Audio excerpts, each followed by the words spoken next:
प्रिय विद्यार्थियों,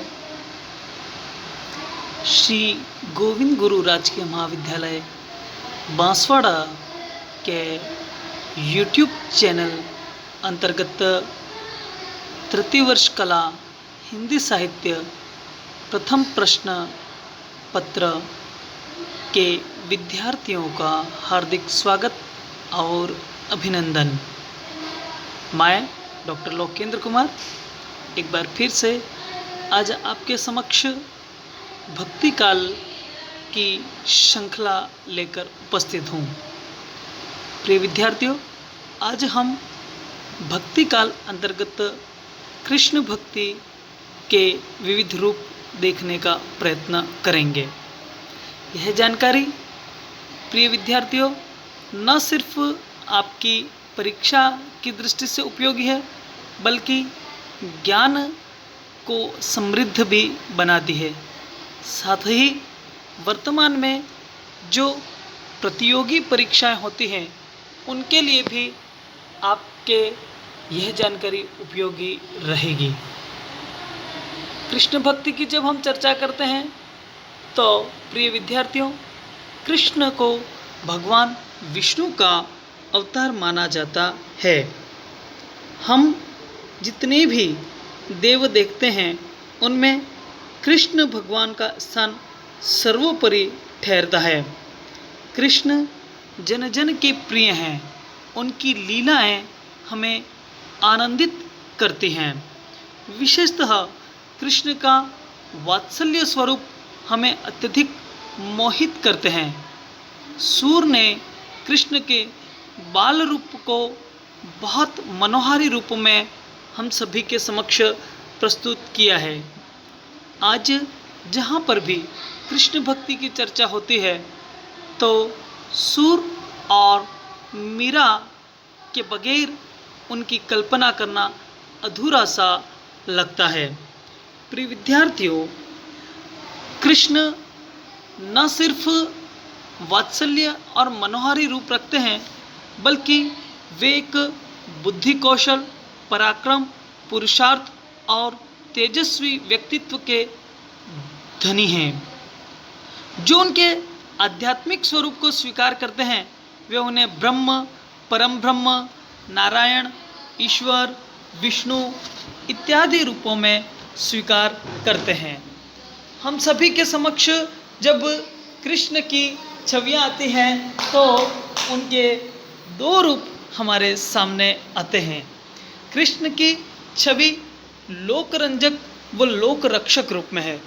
लोकरंजक रूप में उनका बाल रूप और राधा व अन्य गोपियों के साथ में वृंदावन में उनके साथ में रची गई लीलाएं हमारे सामने आती हैं। अर्थात वात्सल्य रस और श्रृंगार रस उनका जब परिपाक होता है तो वह उनका लोकरंजक रूप है।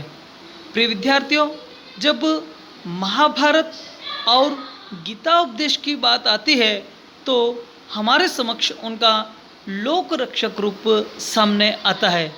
चाहे वे मथुरा के राजा कंस की हत्या करते हैं या फिर महाभारत के युद्ध में एक भयंकर संग्राम होता है और वहाँ पर कौरवों का संहार होता है, वहाँ पर हम कृष्ण का लोक रक्षक रूप देखते हैं।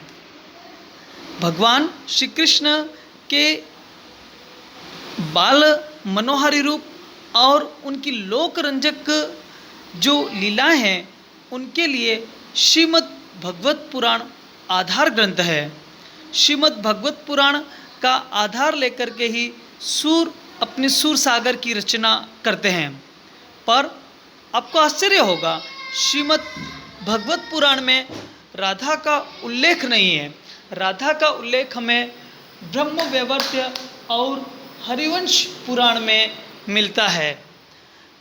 ये बड़े आश्चर्य का विषय है। कई बार विद्यार्थी विश्वास भी नहीं कर पाते हैं, परंतु यही सत्य है। बाद में हम देखते हैं जयदेव रचित गीत गोविंद में राधा का उल्लेख मिलता है। जब हम कृष्ण की कल्पना करते हैं तो कृष्ण के साथ में राधा का नाम स्वतः जुड़ जाता है। भगवान श्री कृष्ण की जो लीला हैं वह हमें आकर्षित करती ही हैं, साथ ही अनेक कवियों की काव्य वस्तु भी वे ठहरते हैं। जब हम भगवान श्री कृष्ण की बात करते हैं तो विभिन्न संप्रदायों की आधार भूमि पे काव्य रचना की जाती है। उन सभी संप्रदायों में जो सर्वश्रेष्ठ कहें या फिर कृष्ण भक्ति को आधार प्रदान करने वाला संप्रदाय कहें तो वह गोस्वामी वल्लभाचार्य का पुष्टि मार्ग है।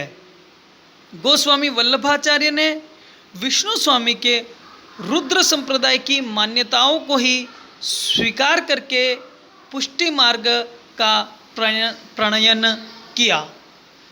पुष्टि मार्ग में जो सेवक होता है या जो भक्त होता है वह भगवान को अपना सब कुछ समर्पित कर देता है और उस समर्पित भाव से ही वह भगवान की भक्ति करता है।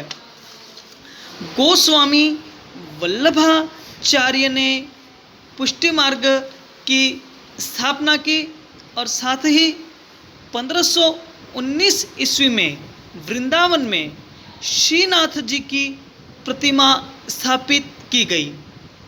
इसके जो वास्तुकार थे वे पूरणमल खत्री थे। यहाँ पर भगवान कृष्ण की 8 प्रहर की अलग अलग तरीके से पूजा करने का प्रावधान किया गया, जिसे अष्टयाम सेवा पद्धति कहते हैं। अष्टयाम सेवा पद्धति में मंगलाचरण, श्रृंगार, ग्वाल, राजभोग, उद्यापन, भोग, संध्या आरती और शयन की क्रियाएं होती हैं। जब भक्ति की बात करते हैं तो भक्ति के 3 मार्ग बताए गए हैं, मर्यादा मार्ग, प्रवाह मार्ग और पुष्टि मार्ग। इनमें पुष्टि मार्ग में जो भक्त होता है वह किसी भी विधि नियम या सांसारिक मार्ग का अनुसरण न करके पूरी तरह से स्वयं को ईश्वर को समर्पित कर देता है। इसका मूल मंत्र है पोषणम तदनुग्रह, अर्थात भगवान की भक्ति से पोषण करते हुए कृपा प्राप्त करना। कई बार विद्यार्थी अनुग्रह शब्द पर अपना मत स्थापित नहीं कर पाते हैं, तो प्रिय विद्यार्थियों, अनुग्रह का अर्थ है कृपा प्राप्त करना। पुष्टि मार्ग की स्थापना उन्होंने अपने ग्रंथ अणुभाष्य में की थी और उनके मत को शुद्धाद्वैत कहा गया। कालांतर में गोस्वामी विट्ठलनाथ ने, जो कि वल्लभाचार्य जी के पुत्र थे, उन्होंने 4 शिष्य गोस्वामी वल्लभाचार्य के और 4 अपने स्वयं के शिष्य अर्थात कुल 8 शिष्यों को लेकर के 1565 ईस्वी में अष्टछाप की स्थापना की। प्रिय विद्यार्थियों, अष्टछाप का अर्थ है 8 कवि। इन 8 कवियों में कुंभनदास, सूरदास, परमानंद दास, कृष्णदास, नंददास, गोविंद स्वामी, चित्त स्वामी और चतुर्भुज दास हैं। ये जो 8 कवि हैं, इन 8 कवियों में कुंभनदास अष्टछाप के पहले कवि माने जाते हैं। आपको ध्यान में आता होगा कि जब कुंभनदास को मुगल सम्राट अकबर ने गायन हेतु अपने दरबार में बुलाया तो कुंभनदास ने कहा कि संतन को कहाँ सीकरी सो काम, आवत जहावत पनैया टूटी, बिसरी गयो हरि नाम। अर्थात वे कहते हैं कि हे बादशाह, यदि तुम मुझे कुछ देना ही चाहते हो तो मुझे अपने दरबार में फिर कभी मत बुलाना। वे भगवान श्री कृष्ण से दूर रह करके, श्रीनाथ जी से दूर रह करके बहुत पीड़ा का अनुभव करते थे। सूरदास को पुष्टि मार्ग का जहाज कहा जाता है। उनकी मृत्यु पे आरती स्वर में गोस्वामी विठलनाथ कहते हैं कि पुष्टि मार्ग को जहाज जात है, जो कछु लेना होय सो ले, अर्थात पुष्टि मार्ग का जहाज सूरदास को कहा है। अष्टछाप के कवियों में एकमात्र राजस्थान के कवि गोविंद स्वामी थे और वे भरतपुर जिले के निवासी थे। बाद में वे वृंदावन में भगवान श्रीनाथ जी को समर्पित हो गए। अष्टछाप के 8 कवियों ने भगवान श्री कृष्ण की लीला के पदों की रचना की। प्रिय विद्यार्थियों, जब कृष्ण भक्ति के प्रमुख कवि कवित्री की रचनाओं की हम चर्चा करते हैं तो कृष्ण भक्ति हेतु सूर का नाम बहुत प्रख्यात है। सूरदास को आचार्य शुक्ल वात्सल्य सम्राट कहते हैं और कहते हैं कि सूर अपनी बंद आँखों से वात्सल्य का कोना कोना झाँक आए हैं। सूरदास ने अपने ग्रंथ सूर सागर में श्रीमद् भागवत पुराण के 10वें स्कंध के 47वें अध्याय से आधार ग्रहण किया है और इसमें इन्होंने उद्धव गोपी संवाद को हम सभी के समक्ष प्रस्तुत किया है। सूर की गोपियाँ वाचाल हैं और वह भगवान श्री कृष्ण के मित्र उद्धव को अपने तर्कों के द्वारा पराजित करती हैं। इसके साथ ही सूर की साहित्य लहरी उनके दृष्टिकूट पदों का संग्रह है। सूर सारावली, सूर पच्चीसी इत्यादि उनकी अन्य रचना हैं। मीराबाई की विद्यार्थियों हम चर्चा करते हैं। मीराबाई राजस्थान का गर्व है, हम सभी की आराध्य हैं और राजस्थान के चित्तौड़गढ़ किले से उनका प्रत्यक्ष संबंध रहा है। मीराबाई ने स्वयं को कृष्ण को समर्पित कर दिया। उनको रात दिन बस कृष्ण की भक्ति ही सूझती थी। उन्होंने सामंती जीवन का प्रतिकार किया। वे सामान्य भक्तों की तरह जीवन यापन करती थी और वे स्वयं को कृष्ण भक्ति में बावली मानती थी। उनकी प्रमुख रचनाओं में नरसिंह मायरो, गीत गोविंद की टीका, राग सोरठा के पद और राग गोविंद है। प्रिय विद्यार्थियों, इनके पश्चात हम चर्चा करते हैं रसखान की। रसखान वल्लभ संप्रदाय में गोस्वामी विठलनाथ से दीक्षित हुए थे।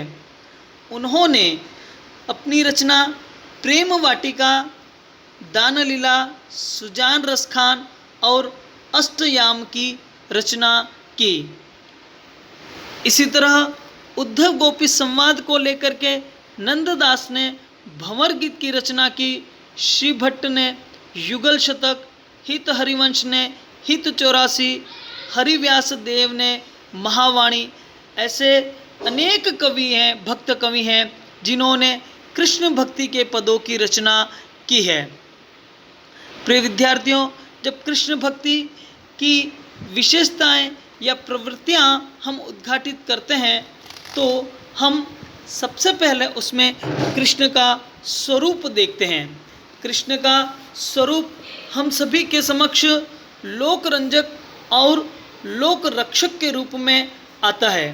वे अपने लोक रंजनकारी लीलाओं से हम सभी को आनंदित, उल्लासित, आह्लादित करते हैं। उनकी गोपियों के साथ में, अपने सखाओं के साथ में जो लीलाएं रची गई हैं वह हमें भाव विभोर कर देती हैं। उनकी सख्य भाव से जो लीलाएं हैं वह आनंदित करती हैं, साथ ही माधुर्य भाव में रचित लीलाएं हम सभी को मोहित करती हैं, हमें आनंद प्रदान करती हैं। आज भी कृष्ण की प्रतिमा के समक्ष जाते ही हम सभी भाव विभोर होकर एकटक उन्हें निहारते रहते हैं। कृष्ण का जो लीला है, कृष्ण की जो लीला है वह संपूर्ण ब्रज क्षेत्र में रची गई। गाँवों को चराते हुए, बंशी वादन करते हुए और यमुना के तट पे करील के वृक्षों, कदम्ब के वृक्षों के नीचे जो उनका स्वरूप निखरता है वह अलग अलग कवियों ने अलग अलग रूप में हमारे समक्ष प्रस्तुत किया है। किंतु जब कृष्ण की चर्चा होती है तो वो मोहक रूप हमारी आँखों के सामने नाचने लगता है। हम सब कुछ भूल करके कृष्णमय हो जाते हैं। कृष्ण मध्यकालीन युग में सभी जो सामाजिक लोग थे वो निराश और हताशा में अपना जीवन सही तरह से यापित नहीं कर पा रहे थे।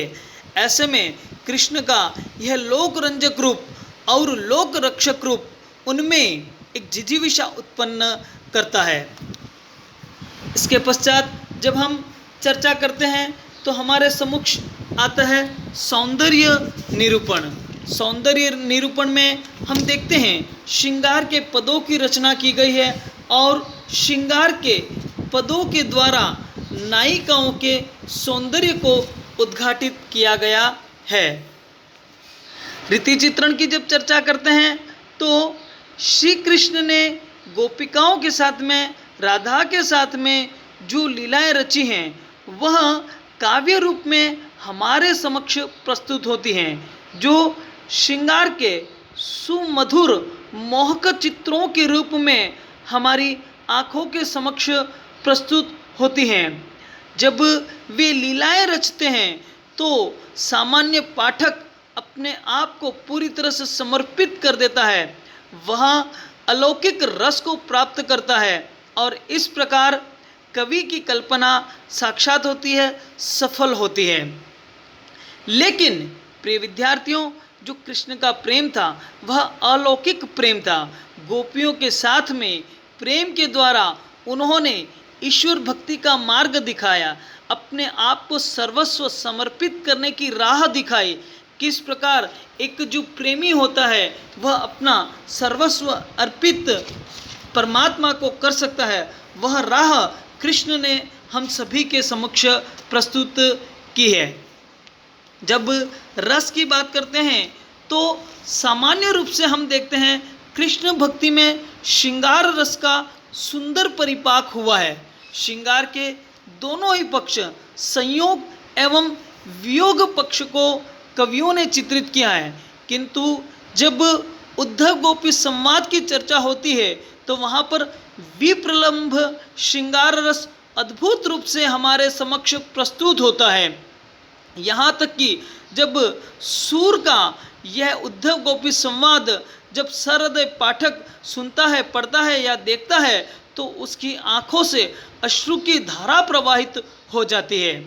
साथ ही सूर ने और परमानंद दास ने उनके वात्सल्य का अद्भुत चित्रण किया है। बाल रूप में कृष्ण अपने सखाओं के साथ में जिस प्रकार लीलाएं रचते हैं, जिस प्रकार खेल खेल में राक्षसों का वध करते हैं, वह अद्भुत है। और सुदामा जैसे मित्र के साथ में उसको दिक करना, परेशान करना और अंत में मित्रता को निभाना, यह हमारे अंदर वात्सल्य और करुणा को उत्पन्न करता है। प्रिय विद्यार्थियों, ज्ञान के स्थान पर प्रेम का महत्व, यह एक ऐसा बिंदु है जो कृष्ण भक्ति को अन्य सभी भक्तियों से श्रेष्ठ साबित करता है। क्योंकि जब कृष्ण के मित्र उद्धव हैं, वह योग, साधना और ज्ञान को महत्व देते हैं और प्रेम को छल सिद्ध करने का प्रयास करते हैं, तब वे अपने मित्र को गोपियों के पास में समझाने के लिए भेजते हैं। गोपियों के प्रेम विषयक अकाट्य तर्कों से उद्धव निरुत्तर हो जाते हैं और उद्धव अपने ज्ञान, दंभ, योग दंभ और साधना के दंभ को भूल करके प्रेम के महत्व को स्वीकार करते हैं। कृष्ण भक्ति अंतर्गत जब भाषा की बात करते हैं प्रिय विद्यार्थियों, अधिकांश जो कृष्ण काव्य है वह ब्रज भाषा में रचित किया गया है। साथ ही जो कृष्ण काव्य है वह तार्किक शैली में हमारे समक्ष आता है। विशेषतः उद्धव गोपी संवाद में हम तर्कों का बहुत सुंदर संयोजन देखते हैं और इन तर्कों में लोकोक्तियों और मुहावरों का जो प्रयोग है वह अद्भुत और विलक्षण है। और जब यमुना नदी के दृश्य हैं या फिर पक्षियों का कलरव है या प्रकृति का चित्रण है, वहाँ पर जो बिंब उभरते हैं वह उस मनोहारी दृश्य को हमारे समक्ष साक्षात करते हैं। इस प्रकार विद्यार्थियों हम देखते हैं कि कृष्ण भक्ति का महत्व अक्षुण्ण है। आज भी कृष्ण भक्ति का महत्व उसी रूप में बना हुआ है। भक्त कृष्ण को याद करके कृष्ण की भक्ति में अपने आप को संपूर्ण रूप से समर्पित कर देते हैं और भगवान श्री कृष्ण के द्वारा परमात्मा तक पहुंचने का मार्ग ढूंढते हैं, उन तक पहुंचने का प्रयत्न करते हैं। इस प्रकार कृष्ण भक्ति हमें एक नई राह दिखाती है, जीवन में हताशा निराशा को दूर करके आनंदमयी हमको वातावरण देती है जिससे हम हमारे जीवन में भी प्रगति कर सकें। धन्यवाद।